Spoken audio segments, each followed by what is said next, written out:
레이저 제모도 하고 나면은 관리를 잘못하면 모낭염 같은 것도 많이 생겨요.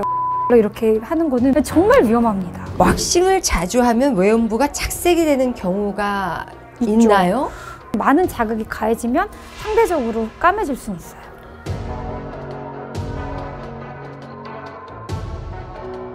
자, 여성들 사이에서 끊임없이 요즘 대두되는 왁싱을 해야 좋은 건지, 그게 털이 없을 경우에는 오히려 관계를 할 때 그 마찰이 생겨서 맞아요. 더 힘들다라고 하시는.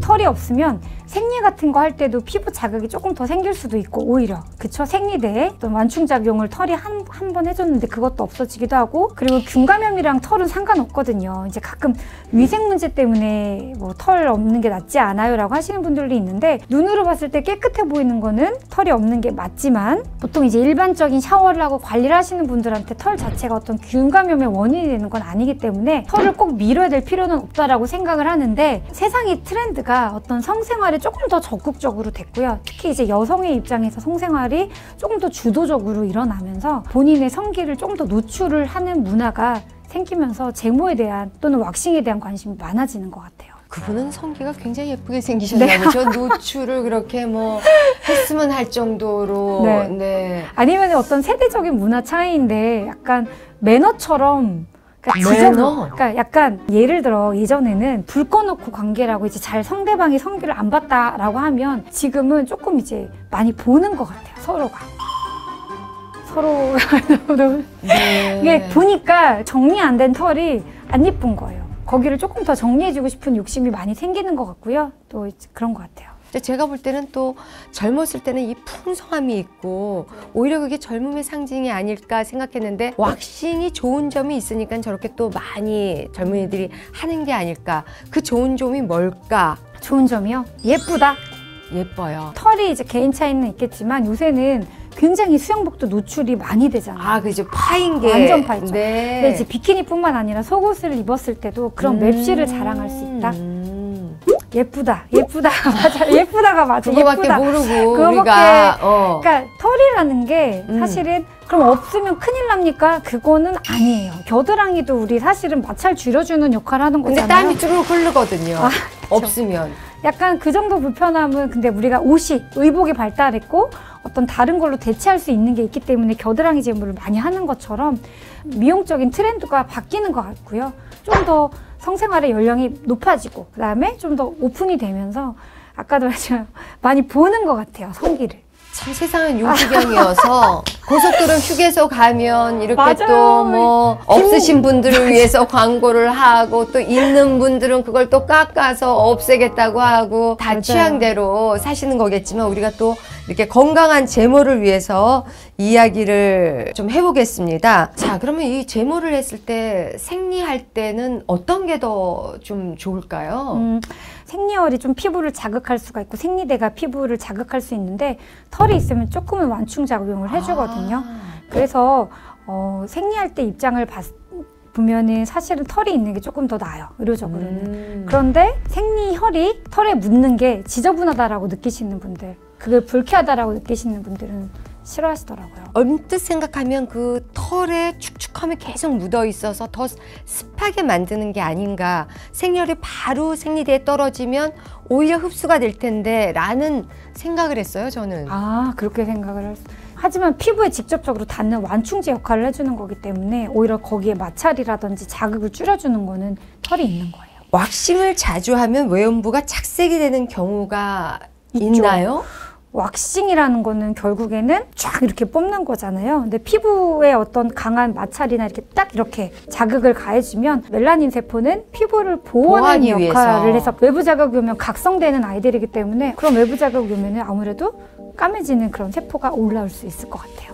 몇 번이나 해야 그렇게 좀 까매질까요? 그거는 이제 개인의 피부 성향에 따라 다른데, 조금만 자극이 있어도 피부가 확 이렇게 까만 게 올라오시는 분들, 왜 우리 병원에 가서 레이저 하러 갔을 때도 모모님은 절대 레이저 받으면 더 올라옵니다 하라는 사람이 있고, 받아도 효과 좋을 거예요 라는 사람이 있는 것처럼 개인 차이가 큰데, 어쨌든 많은 자극이 가해지면 상대적으로 까매질 수는 있어요. 그렇게 해서 이제 한번 뜯을 때마다 아프고 뭐 이러니까 이제 반영구적인 레이저 제모에 또 관심들을 둔단 맞아요. 말이에요. 그러면 여성의 음모 건강을 위해서는 어떤 게 나을까요? 왁싱일까요? 레이저일까요? 근데 이거는 좀 개인 차이가 있는 거라서 근데 제가 이제 봤을 때는 어쨌든 레이저 제모가 조금 더 안전하기는 하죠. 그것도 할 때 아픈가요? 아프죠. 그리고 레이저 제모도 하고 나면은 관리를 잘못하면 모낭염 같은 것도 많이 생겨요. 왁싱이랑 똑같다고 보시면 되는데 조금 더 낫습니다라고 하는 거는 피부 자체의 손상보다는 안에서 태우는 거거든요. 그래서 왁싱은 이렇게 뜯어내면서 피부 자체에 어떤 자극이 가해진다면 레이저는 피부 속에서 안에 있는 모낭 자체를 탁 이렇게 열 에너지로 탁 태우는 거기 때문에 피부 겉에는 쿨링 시스템으로 손상을 최소화하는 걸 같이 해줘요. 그래서 피부 겉의 손상이 덜하다? 그 정도 차이가 있을 것 같아요. 비용은 몇 배나 차이가 날까요? 비용은 근데 샵에 따라 너무 달라서 왁싱도 비싼 데는 굉장히 비싸더라고요. 그래서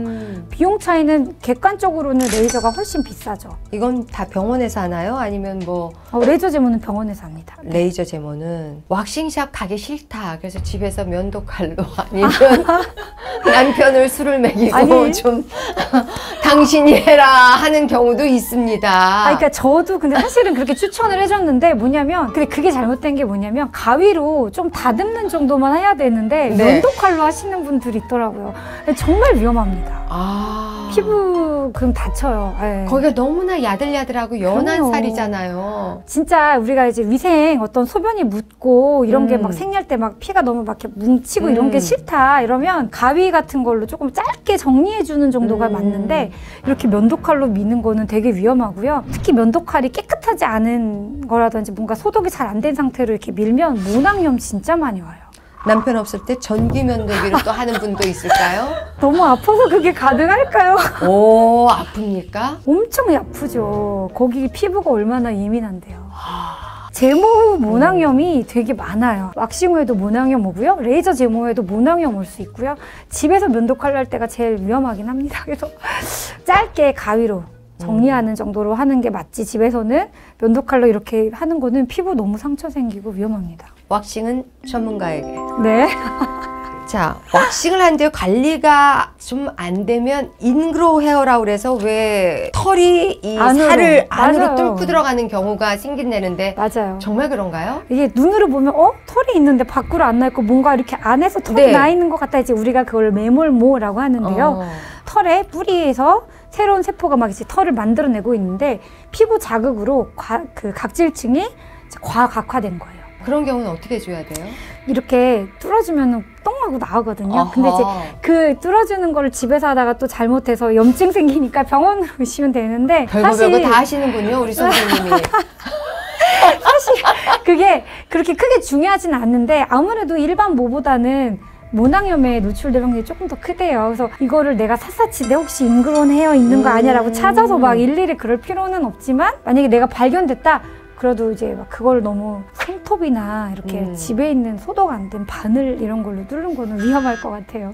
그게 이제 저도 돈 아끼려고 한번 이게 왁싱을 집에서 이걸 쭉쭉 켜냈다가 눈알이 다 빠지는 것 같더라고요. 맞아요. 그래서 아파요. 우리가 다른 건 몰라도 왁싱만큼은 전문가에게. 전문가에게 합시다. 왁싱은 전문가에게. 자, 왁싱을 한다면 기간은 어느 정도로 두고 해야 되나요? 이게 보통 왁싱이 조금 짧아요. 레이저 제모보다. 한 4주? 왁싱이 4주 정도고 레이저 제모가 보통 한 6주 잡더라고요. 생각보다 너무 짧죠. 그러네요. 그리고 또 이게 한 번 털을 이렇게 없앴던 사람들은 다시 털이 나면 또 너무 티가 나니까 생각보다 주기가 짧더라고요. 네. 털도 자라면서 좀 더 빳빳해지나요? 털이 이렇게 있는데 커팅하면 그 밑에 두꺼운 부분이 이렇게 올라오는 거기 때문에 면도칼로 민 경우에는 상대적으로 뻣뻣한 털이 올라온다라는 느낌을 줄 수는 있는데 뽑는다고 다시 털이 두꺼워지진 않아요.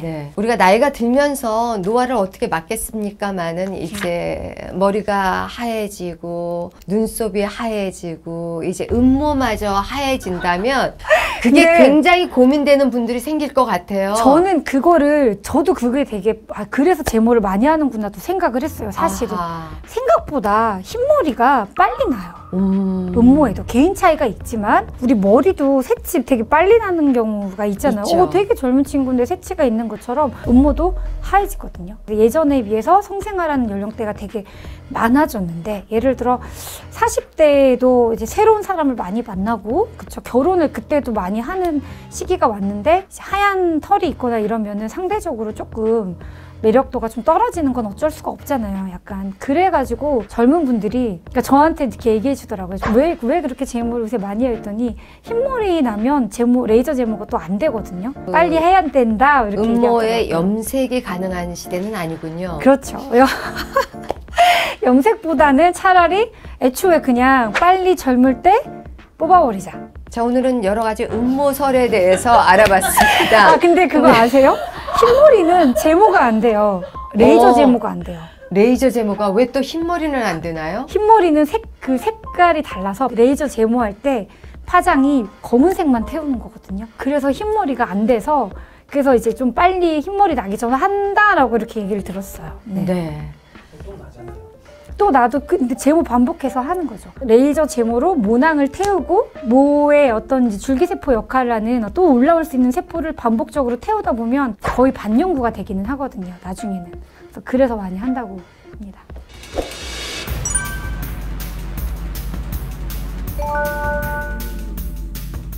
첫 번째 질문이 대량 난감한 병입니다. 질염인데요.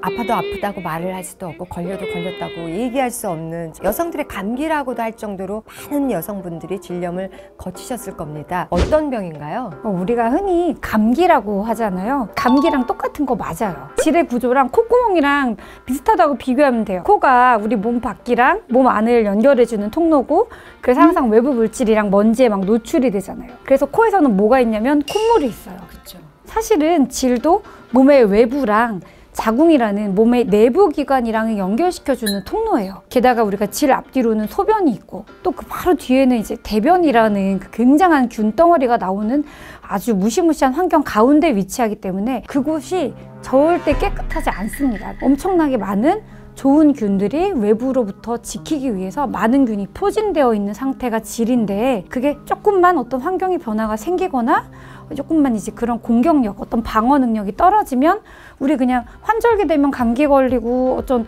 내가 예상하지 못한 환경 변화가 오면 코감기 걸리는 것처럼 질염도 똑같아요. 이게 뭐 냄새가 난다, 안 난다, 불순물이 있다, 없다 그냥 주변에 언니들 얘기 듣고 우리가 판단하기가 너무 어려운 거예요. 어떤 게 질염일까요? 딱 이렇게 생각하시면 될 것 같아요. 질염 중에 성병의 카테고리인 경우가 있고 질염인데 성병이 아닌 경우가 있다. 이렇게 크게 보시면 될 것 같아요. 자, 그러면 내가 질염인지 아닌지 어떤 증상을 보고 병원을 달려가야 되나요? 이거 너무 어려워요, 사실은. 그래서 병원에 오는 분들의 반 정도는 질염이 아닌데도 질염인 것 같아요 라고 오시는 경우가 많아요. 구별하는 게 어렵단 말이에요. 그래서 제가 딱 특징적인 걸 몇 가지를 말씀을 드리면 평소보다 늘어난 분비물의 양, 그리고 간지러움, 아니면 따가움, 아니면 나지 않던 냄새. 그럼 매일 제가 팬티를 이렇게 냄새를 맡아봐야 되는 걸까요? 이렇게 물어보시는 분들도 있던데 사실 질염으로 인한 어떤 병적인 컨디션의 냄새는 다리를 벌리기만 해도 냄새가 납니다. 약간 옷 밖으로 나오는 냄새가 있고요. 그거는 알아요. 본인이 알아요. 근데 원래 거기가 산도가 좀 산성으로 유지돼야 맞아요. 되니까 시큼한 냄새가 원래는 정상 아닐까요? 그렇죠. 시큼한 냄새는 정상이에요. 시큼한 냄새는 정상인데 오징어 부패된 냄새? 그래서 이제 좀 남자분들이 이런 걸 또 예민하게 얘기해서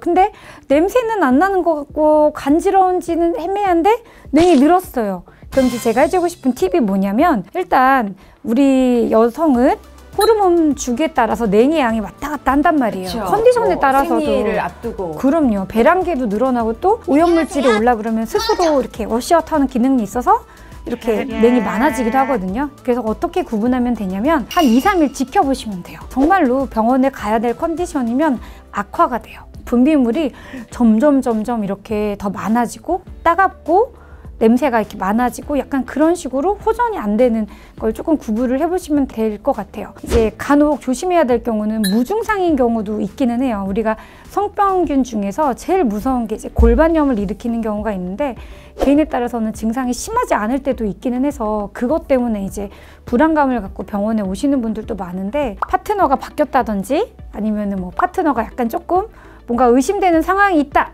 이제 그런 것도 어떤 병원에 가야 될 거를 결정하는데 조금 중요한 요소가 될 것 같아요. 질염이랑 냉이랑 좀 헷갈리긴 하거든요. 어떻게 구분해요? 색깔 자체가 누르스름하거나 초록색이거나 짙어지거나 오징어가 부패된 냄새가 나거나 아니면 간지럽거나 그러면 그 양이 되게 많아지면서 어떤 치즈나 두부 낀 것처럼 평상시에 나오는 냉은 그러니까 정상적인 냉은 약간 콧물처럼 하얀색으로 끈적끈적하게 나오고 호르몬 양에 따라서 약 그 점도가 조금 변해요. 그런 거는 그냥 정상적인 걸로 보고 대부분 이렇게 봤을 때 큰 냄새를 동반하지 않아요. 그러면 이제 질염으로 고생하신 분들 병원에 가면 금방 기다리면 결과 나오나요? 현미경으로 분비물 따서 이렇게 눈으로 보는 검사는 바로 나오는데 성병을 확인하는 검사는 PCR을 돌려야 돼서 며칠 걸려요. 네.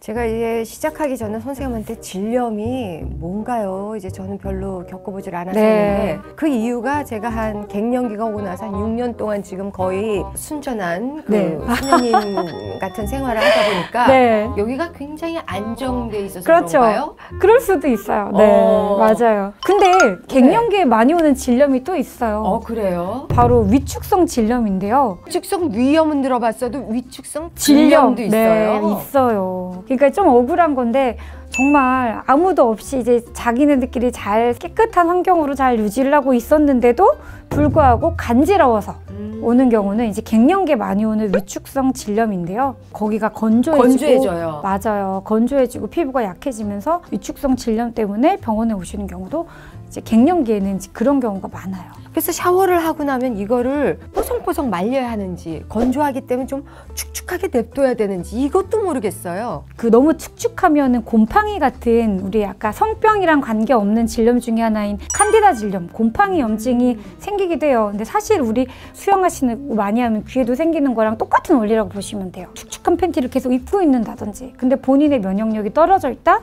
그러면은 이게 주변에 노출되어 있던 곰팡이에 확 이렇게 올 수가 있기 때문에 너무 습하면 안 좋습니다. 그래서 이제 건조하라는 얘기가 있는데 그렇다고 해서 수건으로 톡톡톡톡 털어줄 정도의 물기를 제거하는 정도면 적당한 건데 드라이기를 이렇게 쓰시는 분들이 있잖아요. 네. 근데 더 건조해져서 안 좋아요. 우리는 이렇게 다리를 딛고 서면 여기에 바람이 부는 기계가 있거든요. 네. 왜 거기서 막 몇 분 뜨겁지 않으면 괜찮아요. 뜨거운 거 차가운 거 이제 고를 수가 있습니다. 미지근하거나 좀 시원한 바람으로 살짝 이렇게 자연 바람으로 말려주는 건 괜찮은데 너무 뜨거운 드라이기를 써가지고 하면 오히려 피부 자극이 오고 더 건조해지거든요. 마릴린 몬로는 잘 때 향수를 바른다고 했잖아요. 그만큼 이제 벗고 자는 게 좋은 건지 아니면 정말 그 어느 정도의 트렁크 팬티는 입고 자는 게 좋을까요? 제 개인적인 그 소견으로는 그냥 트렁크 팬티나 벗고 자는 것처럼 통풍 잘 되게 해주는 게 나쁘진 않을 것 같아요. 건조한 갱년기일지라도 트렁크 팬티 같은 거를 입어서 여기가 차라리 이렇게 그냥 꿉꿉한 우리가 팬티가 이렇게 꽉 눌러서 피부를 자극해주는 것보다는 이렇게 통풍이 잘 되는 팬티를 입고 자는 게 아마 좀 더 쾌적한 느낌이 드실 거예요. 피부 자체에. 자, 다시 질염으로 돌아와서 질염 때 우리가 해서는 안 되는 행동들이 있을까요? 질염이 생기면 대부분은 피부가 굉장히 자극 증상을 많이 갖고 있는 상황이에요. 굉장히 조금만 건드려도 이렇게 막 발적이 생기고 따갑고 아픈 상태이기 때문에 그리고 질염이 있다 그러면은 이제 균이 있는지도 일단 확인을 해봐야 하기 때문에 성관계는 지양하시는 게 좋아요. 깨끗하게 우리가 유지해야 된다고 하는데 깨끗하게 유지하는 기준이 어떤 걸까요? 비누로도 씻지 말라고 이렇게 막 선생님들이 그렇게 얘기를 하시거든요. 근데 보면 빡빡 문질리는 분들도 있고 참 여러 종류로 목욕을 하시더라고요. 그게 사실은 여기도 피지선이 분비가 돼서 잘 안 닦아주면 노란 끈적한 것도 끼고 또 오줌 찌꺼기 같은 것도 끼고 막 이러니까 진짜 열심히 닦으시기는 하시더라고요. 대부분 이제 목욕탕을 가보면 그러시는데 질 내부 외부는 다양한 좋은 균 애들이 이렇게 잔뜩 살고 있어야 건강한 거거든요. 근데 그 아이들은 대부분 산성에서 잘 활동이 유지가 되고 먹이 순환이 돼 있는 거기 때문에 약 한 4.5 정도의 약산성이거든요. 그래서 알칼리인 비누가 질 내부로 들어가면 안 되는 거예요.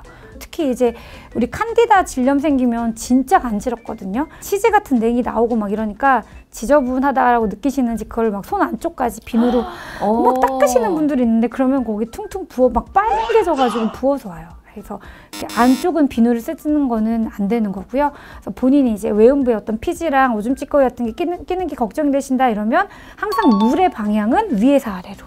위에서 아래로 흐르는 물에다가 샤워기를 샥 해도 안 되는 거군요. 거꾸로 하지 마시고 위에서 아래로. 위에서 아하. 아래로. 위에서 아래로 그냥 그 물 방향을 유지하시고 비누를 살짝만 겉에만 닦아주시는 게 좋을 것 같아요.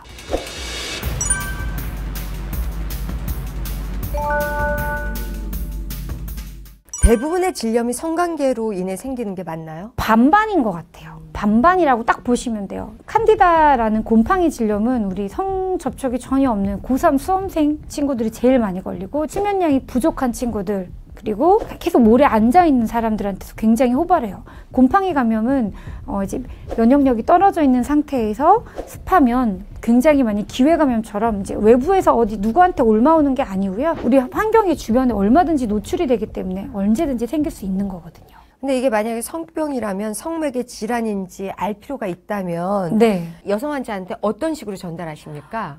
다 솔직하게 얘기해줘야 돼요. 이거는 성병이니까 보호자분 예전에는 대리 처방 보호자? 그러니까 파트너를 파트너도 치료 받으셔야 됩니다라고 얘기해줘요. 원나잇이었어요? 이러면 어떡해요? 그럼 물어봐요. 혹시 기억하시냐? 근데 연락처 이제 있냐? 연락처 있으면 알려주는 게 좋은데 모르겠어요. 이러면은 뭐 그냥 이제 그 사람이 또 어딘가에 가서 퍼뜨릴 수는 있는 거죠. 이런 경우에는 금방 치료가 가능한가요? 간단히? 사실 굉장히 간단해요. 먹는 약으로. 그래서 얼마나 먹으면 됩니까? 어떤 병에 따라서는 조금 다르겠지만 우리가 일주일 또는 하루 이런 식으로 치료는 먹는 약으로 가능해요. 네, 이런 거 그냥 부끄럽다고 속상하다고 그냥 계실 게 아니라 즉각 알리셔야 됩니다. 사실 영화 같은 데 보면 뭐 급격한 감정의 격전신에 있어서 그냥 옷을 벗고 막 이렇게 하는 경우가 좀 있잖아요. 네.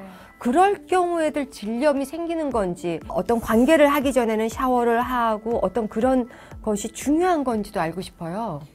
이게 좀 되게 그런 건데 크게 중요하지 않아요. 일상적인 위생 상태를 갖고 있는 사람이다 그러면 꼭 샤워를 해야 될 필요는 없어요. 그런데 관계를 하면 성병에 걸릴 확률은 좀 높아져요. 그거 이제 왜 그러냐면 질내 환경이 자기네들끼리 어떤 균들이 이제 막 이렇게 엄청 많이 살고 있거든요. 그래서 외부에서 막 소변이나 대변에서 아무것도 못 오게 자기네들끼리 엄청 많이 살고 있는 환경이 딱 이렇게 유지가 되고 있는데 어떤 외부 물질이 들어온 거잖아요. 성관계 자체가. 그러면서 질내 산도가 바뀌고 생태계가 깨지면서 질염에 노출될 확률이 조금 높아지는 거는 맞아요. 그래서 이제 성관계를 할 때 상대방이 나쁜 균이 아무것도 없고 건강한 사람이라 할지라도 여성 입장에서는 어떤 삽입이라는 외부 물질이 들어오는 과정이 있다. 그러면 질염에 노출될 확률이 높아지는 거예요. 자, 지금 질염이 골반염을 일으키고 골반염으로 인해서 난임까지도 될 수 있다는 얘기를 들었거든요. 네, 맞아요. 그거는 이제 대부분 성매개 감염으로 인한 경우. 그런 아이들은 일반적인 단순한 질염이랑은 조금 달라요. 자궁 안으로 타고 올라가고 또 결국에는 나팔관까지 들어가서 고름 같은 거를 만들어서 심한 경우는 우리 농양 고름집 같은 것도 이렇게 크게 만들어지는 경우도 있고요. 되게 위험해요.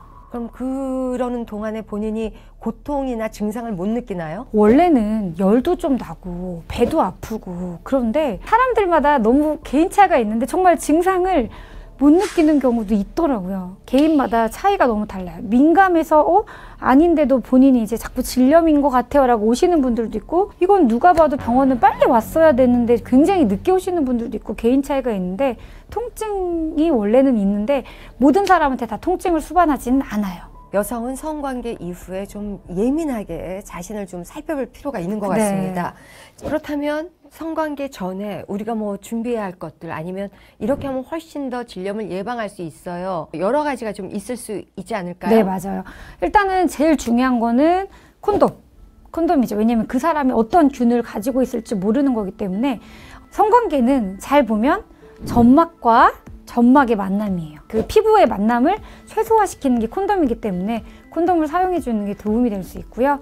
그리고 또 하나는 이제 질염과 방광염을 예방하는 습관으로 관계를 하고 나서 소변을 보시는 것도 조금 도움이 될 수가 있어요. 아하, 그냥 주무시지 마시고 네, 화장실에 가서 귀찮아도 꼭 소변을 일어나서 보시면 네. 아니면 샤워기를 좀 씻어주는 것도 좋을까요? 비누를 쓰는 거는 별로 추천은 안 물로만. 해드리는데 물로만 씻는 거는 크게 대세에는 영향을 안 줄 것 같아요. 그거는. 네. 젤이나 오일 바르는 거는 어떨까요? 사실 이게 산부인과에서 진료를 하다 보면 생각보다 건조해서 오시는 분들이 되게 많아요. 그런 분들한테 이제 저희가 러브겔 같은 걸 추천을 해드리거든요. 근데 연령대도 생각보다 낮아요. 보통 30대만 넘어가도 많이 쓰거든요.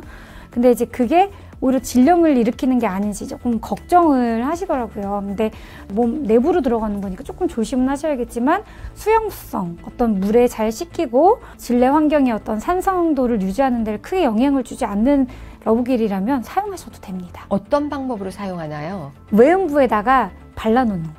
소음순 위주로 다 남자 쪽에 바르시면 바르는 게 아니라 여자 쪽에 바르나요? 남자도 조금 발라놔도 되죠. 여성 세정제가 있단 말이에요. 이런 맞아요. 것들은 추천하십니까? 어떻습니까? 되게 양날의 검인 것 같은 게 세정제의 원리는 pH 산성도를 맞춰줘서 질내에 사는 그 균 애들이 더 힘이 잘 나게 어떤 도와주는 그런 보조제 같은 영양제 역할이에요. 그래서 보통 언제 세정제 쓰냐면 질염이 있다. 그럼 어쨌든 거기에 있던 좋은 애들이 균 애들이 약해져 있는 상태니까 도와주는 역할을 해서 세정제 쓰고 또는 어떤 출산이라는 큰 이벤트나 그런 게 있으면 이제 약해져 있으니까 도움을 주고 또는 성관계를 했다. 그러면 어쨌든 내 좋은 애들의 입장에서 외부 물질이 들어왔으니까 보약 한번 먹인다. 보약 한번 그래요. 맞아요. 딱 그 개념인데 문제는 너무 많이 쓰면 반응이 없어지는 그렇죠. 거죠. 그 균 자체가 약해지는 거예요. 이렇게 노력하지 않아도 항상 이렇게 막 빵빵하게 주변에서 서포트를 잘해주면 우리가 왜 너무 고액과외를 많이 하면 스스로 공부하는 법을 잃어버리는 면역력이 것처럼. 없어지듯이. 그렇죠. 그래서 이제 보통 그거를 사용을 막 강력하게 추천은 못 해주고 필요할 때만 쓰세요. 그러니까 예를 들어 분비물이 조금 불편하다라는 느낌이 살짝 오거나 성관계 후 그리고 생리 직후에 좀 뭔가 꿉꿉하다라고 느끼거나 그 정도일 때 사용해 주시는 게 좋을 것 같고요. 보통 일주일에 한두 번 그래서 추천을 해드려요.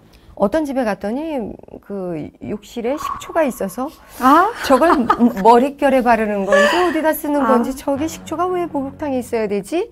라는 궁금증이 있었거든요. 세정제나 식초나 산성인데 어떤 게 더 낫다고 보세요? 어머, 식초는 너무 강한 산성이어서 아니 물에 타겠죠. 근데 그 농도라든지 그 맞추기가 잘못하면 어렵다. 외음부 피부가 얼마나 약한데요. 그럼 머릿결에 썼던 것 같습니다. 그러면 자, 요즘은 성관계가 뭐 다양한 형태로 이렇게 많이 바뀌다 보니까 질염에 대해서 또 산부인과 의사로서 걱정이 되실 것 같아요. 맞아요. 우리가 기본적으로 꼭 알아야 될 어떤 부분이 있을까요? 아플 때는 관계하면 안 돼라는 걸 다 알고 있지만 그래도 당사자 입장에서는 어떤 그 무드랑 이런 것 때문에 약간 확 넘어가는 경우가 있는데 조심해야 되는 게 뭐냐면 우리 입병 중에 수포 이렇게 생기는 헤르페스라고 그렇죠. 들어보셨을 거예요. 근데 그 헤르페스가 사실은 피부 접촉으로 옮기는 거거든요. 그래서 우리 애기들은 없는데 이제 어른들이 뽀뽀해주고 이렇게 피부 접촉하고 그러면 성인은 대부분 갖고 있어요. 헤르페스가. 그게 이제 입에 생기는 게 타입 1이고요. 성기 쪽에 있는 게 타입 2거든요. 근데 본인이 이제 입이 이렇게 헐어 있고 여기 그 수포가 생겨 있는 상태로 우리 요새 이제 최근에는 좀 더 성생활이 활발해지면서 오랄 같은 것도 하잖아요. 근데 그런 거 있는 상태로 오랄을 해서 상대방 성기 쪽으로 헤르페스 1이 가는 경우가 생각보다 많아요. 그럼 성병이 되네요, 남자가? 그러니까 그게 이제 똑같이 그쪽으로 포진이 생기는 거예요. 타입 1이. 그래서 이제 수포가 있을 때에는 어쨌든 접촉을 안 하는 게 맞아요.